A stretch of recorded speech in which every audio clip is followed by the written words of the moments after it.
Всем привет, дорогие друзья! Мы приветствуем всех, кто сейчас смотрит телеканал Якутия-24.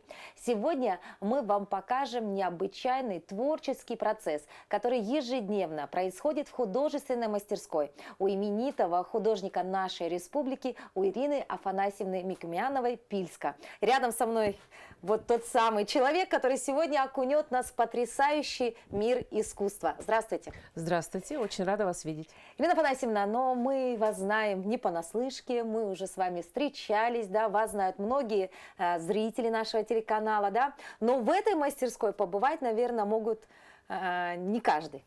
Ну да. Да, немножечко расскажем, давайте про это помещение, вот то самое место, где вы творите и созидаете каждый день. Наши мастерские находятся на проспекте Ленина, 42, и это очень-очень старый дом. Настолько старый, что его собираются сносить, и мы все останемся без дома. Поэтому я очень рада, что вы пришли, и мы запечатлим интерьеры вот этого нашего замечательного дома и моей мастерской. Действительно, здесь все пронизано такими нотками того какого-то, знаете, чего-то необычного, да, вот даже те же самые лампы, они вот напоминают нам о том, что было там много-много лет назад, да. Очень интересно. Ну а ваши картины, это, конечно, отдельная история здесь, да. Вот давайте поговорим о некоторых из них, возможно, какие-то для вас особенные, либо, возможно, они для вас как-то уникальные и дороги вам. Хорошо, мы пройдемся и посмотрим. Давайте. Вот это вот у меня картина, которая написана в Приморье. Угу. И это бухта Анна. Когда я училась во Владивостоке, мы часто выезжали на пленэр и писали с натуры. И вот этот пейзажик для меня особенно ценен. То есть это далеко не свежая картина, да, это... Если я не ошибаюсь, тут правильно написано 1988 год? 88-й. Угу. 88 год, то есть это картина моего возраста, вы представляете? Ровесница. Да, ровесница моя, эта картина, очень красивая, но здесь все понятно, да, то есть здесь что видели, море, то и писали. Деревья. И что мне нравится еще вообще, вот чем мне восхищает масляная живопись, то, что она не стареет. Она не имеет возраста. Иногда в музее смотришь на портрет какой-нибудь, а там написан человек какой-то, и он умер уже давным-давно, а на портрете у него ушки розовые. И так это вот кажется, как это восхитительно. Живопись — это вечно, это вечное искусство. Действительно, очень рада за тех, кто к нему прикасается. И за себя тоже. В том числе, да. Хорошо, вот здесь вот это... Вы или не вы? Я смотрю и думаю, Ирина Афанасьевна это или не Ирина Афанасьевна? Это портрет, который написала моя подруга, студентка Владивостокского института искусств. Мы с ней вместе прожили в одном общежитии 6 лет. Это Евдокия Романова. Я так выглядела, когда мы заканчивали 5-й курс.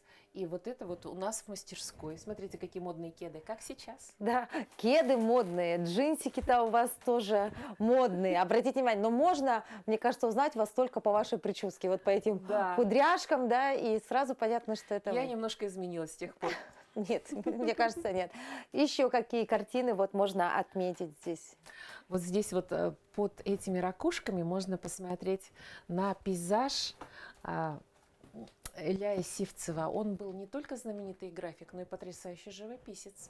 Эта картина нам досталась в наследство от моей свекрови Зинаиды Ивановны. Привет ей большой. Так. Очень интересный человек, замечательный профессионал своего дела. Угу. Чуть выше, вот это вот с кулисами театральными, это работа Ольги Скориковой. Она подарена нам на свадьбу с Максимом Ивановым. Вот, еще выше там лоси у нас. Угу. И вот эти вот звездные лоси, они давно-давно ходят у меня по небесам и ищут счастье.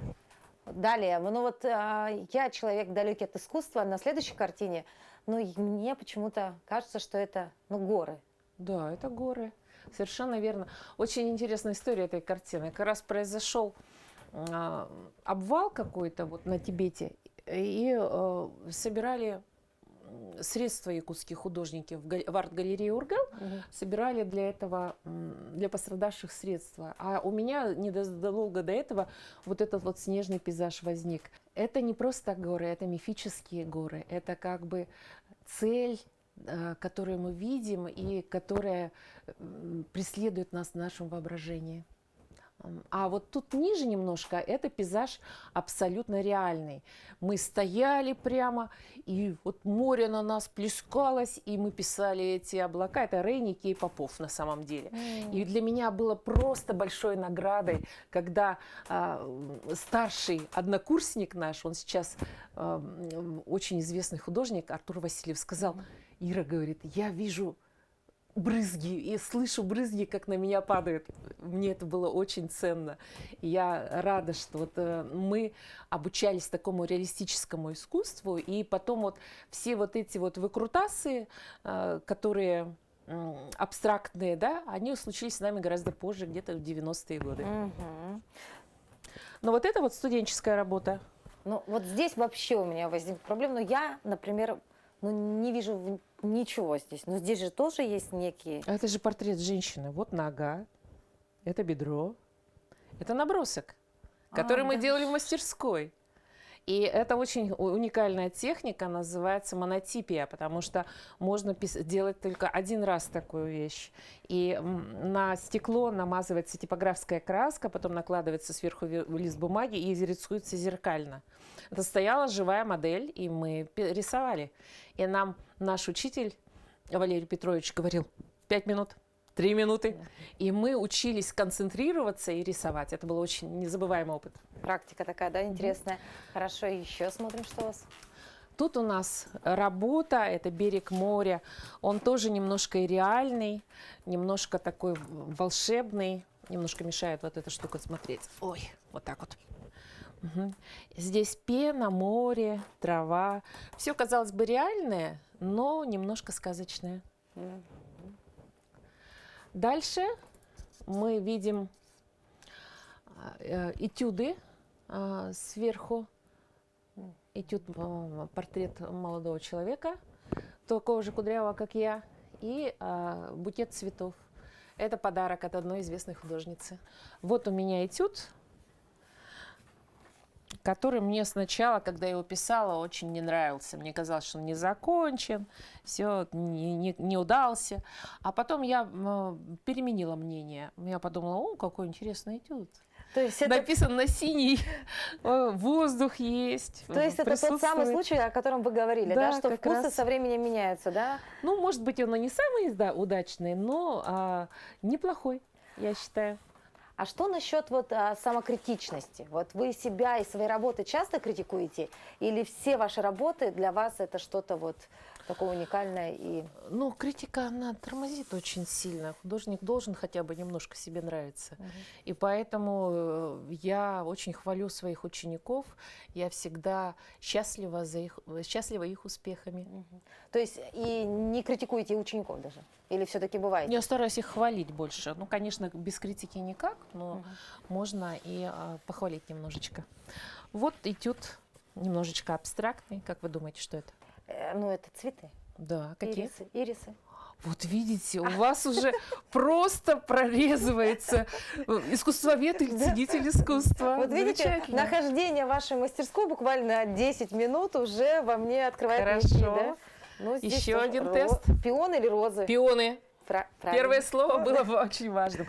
Да, то есть это образ пионов и образ ирисов. Вот очень важно в картине уловить образное какое-то такое составляющее. Поэтому это очень интересное занятие. Я счастлива, что я художник и что занимаюсь с учениками. Повезло.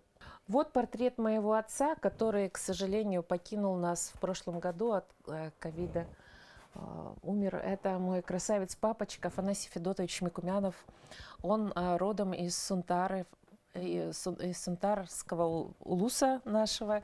И я очень горжусь, что у меня такой красивый был и хороший отец. А он тоже был приближен к искусству? Или все-таки вы одна в семье такая? Он рисовал мне куколок когда-то, бумажных, и выпиливал из... Вот раньше игрушек не было, я такие вот куколку нашла я недавно, такую хорошую. Но он был горным инженером. Тоже хорошо. А вот здесь вот, опять же, для меня, человека немножечко отстраненного от творчества и искусства, а вот что здесь изображено? Ну, я бы ничего не догадалась, что здесь. Этот этюд мы написали вместе с моим сыном. Он был такой небольшой сначала по размеру, но я посмотрела и сделала из него картину. Я написала море, написала ракушку, осколок ракушки, который вот здесь вот витает как бы в воздухе, в пространстве. А мой сын подошел и нарисовал вот такие вот штрихи, которые я потом в точности перенесла на большую картину. И я подумала, эта картина называется «Мгновение и вечность». В юности нас часто посещают такие глобальные мысли, и поэтому очень интересно мне было вот это вот солнечные зайчики эти нарисовать и такая скала, которая олицетворяет вечность. Это у нас постановка обычная, которую мы делали на 5-м курсе, двойная постановка.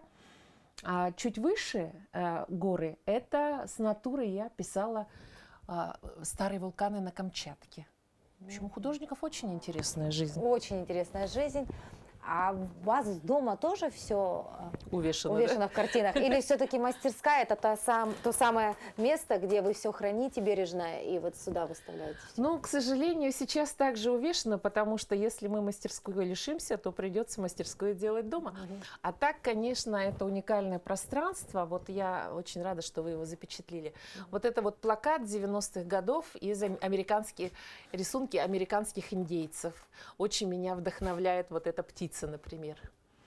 Тут вот камни, которые я нашла, все с дырочками, это куриные боги.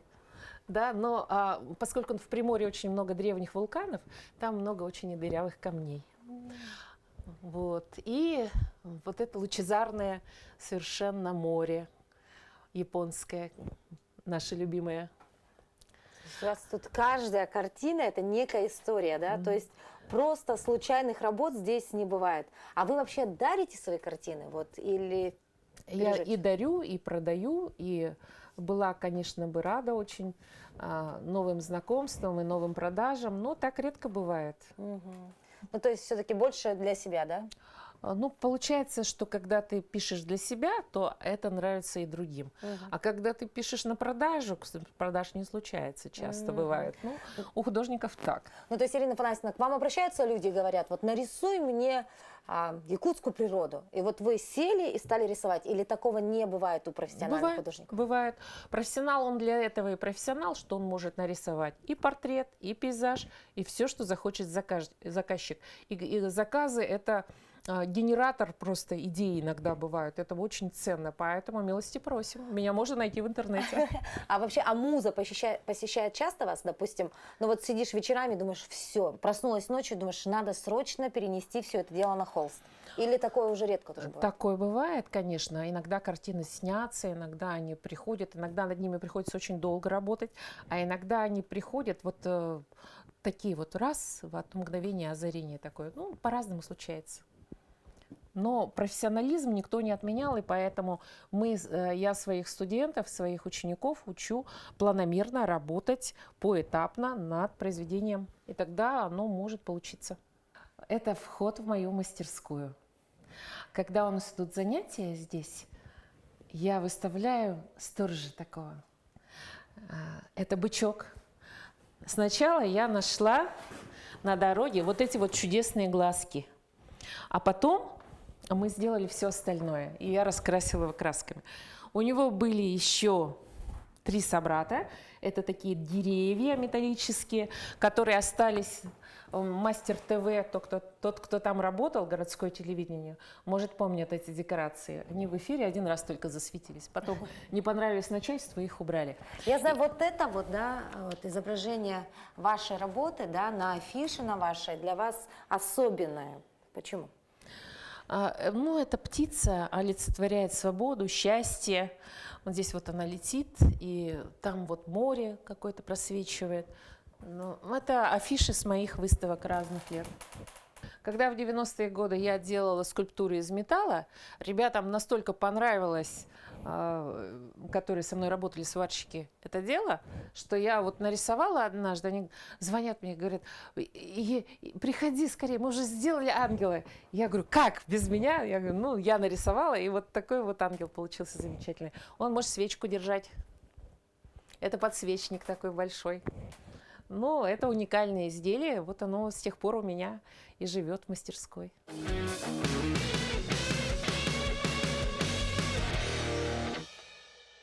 Конечно, мы не могли не обратиться к вам за небольшим мастер-классом. Обязательно. Но как побывать в такой мастерской и не узнать некоторые секреты, да, и, возможно, какие-то лайфхаки, как сейчас модно говорить, да? Ну и сегодня мы поговорим про акварель, правильно? Мой мастер-класс называется «Игры акварелью». И я хочу вам посоветовать бумагу, которую нужно выбрать для занятий. Для занятий и для письма акварелью, именно письма, мы так говорим про акварель, существует специальная бумага для акварели. Вот здесь вот написано. А вот это вот у нас просто бумага для рисования. Чем они друг от друга отличаются? Одна из них шершавенькая, как море, как рябь на море, а другая очень гладкая. Вот и весь, в общем. Для рисования не пойдет. Не пойдет нам. Нам нужна для акварели. Можно взять и ту, и другую. Можно даже взять обычную бумагу А4, но просто результат будет другой. Немножечко разные результаты бывают. Угу. Для акварели выбирают плотную бумагу, и у нас бумага должна быть гладкой и сейчас мы чистой, да, и такой вот. Мы с вами сейчас вот взяли листочек, остальное убираем. Что касается красок, я очень рекомендую вот такие краски, которые у нас сделал Санкт-Петербургский завод, да, завод красок. Вот здесь вот это их знак. И вот это, моя акварель называется «Белые ночи», но есть еще Нева, есть еще Ленинград, очень хорошие дорогие краски, медовые. Но есть их дешевый аналог, продается в любом канцелярском магазине. Но главное, обратите внимание на то, чтобы на них было написано «медовые». Здесь этой надписи нет. Это бренд, который известен не только в нашей стране, но и далеко за ее пределами. А вот медовый, да? То есть бывает акварель не медовая? Ну, наверное, бывает. Мы в детстве проверяли это, в художественной школе пробовали ее на вкус. Да. И она действительно сладкая. Но я не рекомендую, потому что названия красок отпугивают. И вот те, кто немножечко знаком с химией, знают, что это кадмий желтый, кадмий оранжевый, хром-кобальт бывает и разные другие краплаки и цирулюмы. Поэтому не стоит это пробовать. Давайте поверим просто на слово, что это у нас хорошие краски. Так, мы берем сейчас кисточку. Да, про кисти не говорили. Кисти хороши сейчас все. Можно брать искусственные для начала. Берем бумагу и ножницы. И начинаем делить наш лист А3 формата на очень-очень много маленьких листочков. Так. Это такой для начинающих мастер-класс или уже для более людей с навыками? Ну, это для начинающих. Игры акварелью – это у нас для начинающих, но люди с навыками тоже могут почерпнуть и сюжеты картин будущих вот в этих маленьких таких каких-то набросочках. Мы нарезали бумагу, и у нас получилась вот половинка А5 формата приблизительно. И мы сейчас будем играть с этими форматами. Первый мы сделаем мазочками. У нас существуют цвета огня. Это какие цвета у нас? Оранжевый, еще какой? Желтый, красный. И мы берем. На камеру показать. Мы берем и вот такими вот мазочками начинаем делать, покрывать этот наш листик. Делать такие вот красивые. А это что? Это какая-то техника, или это какая-то методика, или это просто это упражнение акварелью. Мы учимся понятно. Просто смотреть, учимся тому, как ложится краска на бумагу. Мы смотрим, как она взаимодействует между собой. И нужно помнить то, что в слове акварель существует слово вода, аква, по латыни это вода, да, и то, как нужно почувствовать то, как сколько краски у вас на кончике кисточки и сколько воды. Чем больше воды, тем будет красочка что? Светлее, да? Чем больше краски, тем красочка будет насыщеннее и темнее. И вот нужно, чтобы почувствовать вот это, нужно обязательно сделать такие упражнения сначала. Угу. Иногда получаются очень интересные картины, неожиданно. То есть потом что-нибудь уже там можно увидеть, да? Конечно. А вы вообще, у вас душа лежит больше к чему? Вот краски акварелью, там, маслом, вот, или ко всему? Как вы говорите, Я могу художник. пользоваться любой краской. Главное это качество ее. Ну и вот я писала голландским акрилом, английским, французским. Очень-очень-очень качественные красочки, но нужно к ним привыкнуть. И, в общем-то, можно писать абсолютно любыми красками и делать совершенно чудесные вещи при этом. Вот у нас получилось, посмотрите, видите, просто такая вот Зарисовочка. зарисовочка. Нет, ну это как бы проба пера, можем сказать. Сейчас будет другая цветовая гамма, правильно понимаю? Да, можно будет... Вот так немножко. Нет, лучше развернуть. Это все не так быстро, да.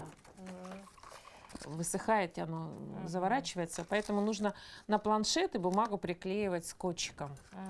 Не просто так. Вот тут у нас лежат чудесные книжки по акварели.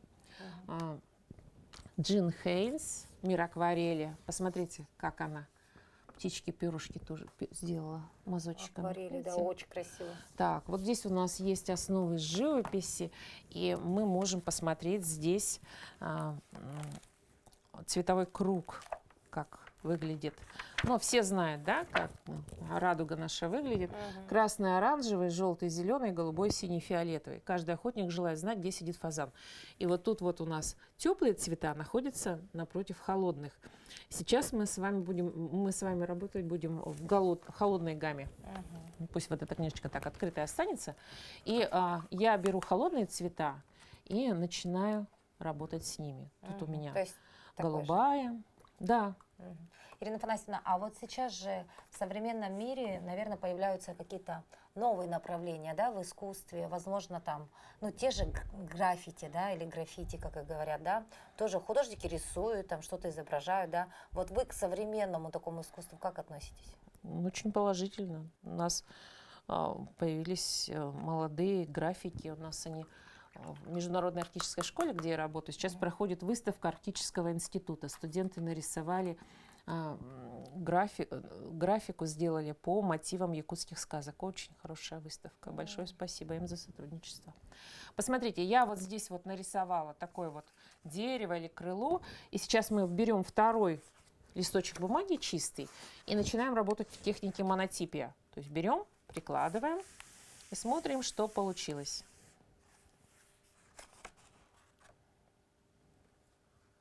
Подтек, течет.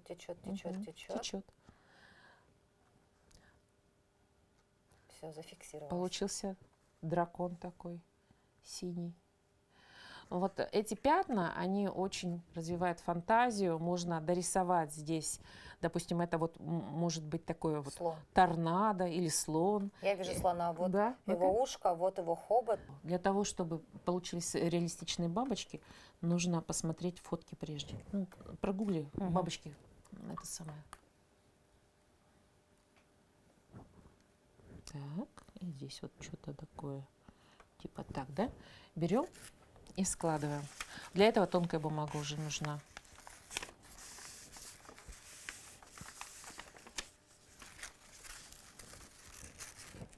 Все. Говорит, дорисовывай. Усы нарисуем, бабочки. Подождите. Так, давай эту самую кисточку. Берем вот тут вот. Угу. Ну, можно так краешек сделать. Так. И сделаем ей уши. Так. общий, усы. Можно сделать, вот карточкой рисовать можно вообще вот целые картины. Берем вот здесь вот любую, мазочек такой любой, да, оранжевенький такой вот, сочетаем с фиолетовым и, допустим, еще желтенький вот так вот, да, и потом начинаем брать вот так вот. Получается очень красивый букет, видите? Можно за 2 секунды сделать прекрасную поздравительную открытку, например. Да. Вот видите, у настоящего художника все идет в дело. Даже вот те самые пластиковые карточки можно тоже применить, и выйдет что-то оригинальное. А с бабочкой так вообще все получилось. Да.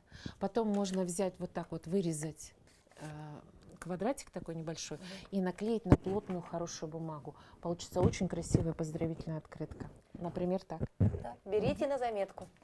Так, мы продолжаем работать акварелью. И сейчас наступит такой момент, когда мы очень-очень сильно удивимся. Я сейчас возьму соль и посолю нашу акварельку. Зачем? А вот сейчас увидим. Волшебство? Да, случится маленькое чудо. Так, давайте я вам дам немножко тоже соли. Угу. Давайте. Прям вот так, вот так обильненько. Посмотрите, что случается с акварелью, когда на нее попадает соль. Она же, получается, впитывает в себя, да, краску? Соль. Она впитывает краску, и вот так же она высохнет. Надо только дать высохнуть очень хорошо вот этому. Здесь у нас высохла, да, вот эта картинка. И мы тоже сейчас применим такой маленький фокус. Вот так соль сюда поставим, пока я беру свечку. Можно взять свечку для торта или восковой мелок. Бывают такие светлые. Вот я обычную свечку взяла и немножечко кусочек отломила от нее. И я вот этим мелочком сейчас буду рисовать. Вот некоторые думают, как же получается блики на море, например. И вот желтенькая вот здесь у меня есть, это будет бликами на море. Здесь вот у меня высохло или нет? Нет, не очень высохло, конечно. Давайте сейчас, пока эта часть у нас сохнет, мы возьмем белый листочек, вот такой вот, да, он уже не очень белый, но ничего страшного, и здесь что-нибудь свечкой нарисуем. Я буду рисовать блики на море. Ну, все приблизительно знают, как она выглядит. Это такая дорожка. Рябь такая, да? Да, рябь. это такая дорожка, которая идет к нам. Вот посмотрите, ничего пока не видно, да? Да.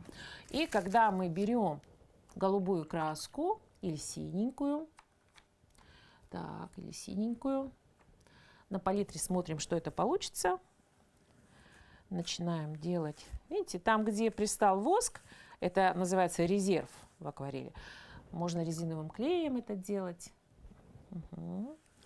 Там, где пристал воск к бумаге, краска не ложится. Да, и получается у нас очень красивая такая дорожка. Ну вот, если бы я нарисовала это, собственно говоря, дома, ну не увидела бы я в этом искусство. Но самое главное... это не искусство, это упражнение. Просто, это подготовка. К искусству. Да, подготовка к искусству. А потом эти приемы вы можете, например, вот использовать вот в хвосте у жар-птицы, например, как здесь, вот в этом рисунке. А иногда можно увидеть в таких вот небольших почеркушках и уже целую картину. Недаром Леонардо говорил, смотрите на пятна, они вам подскажут сюжет вашей будущей картины. Так что не обижайтесь на соседей, которые вам протекли на потолок.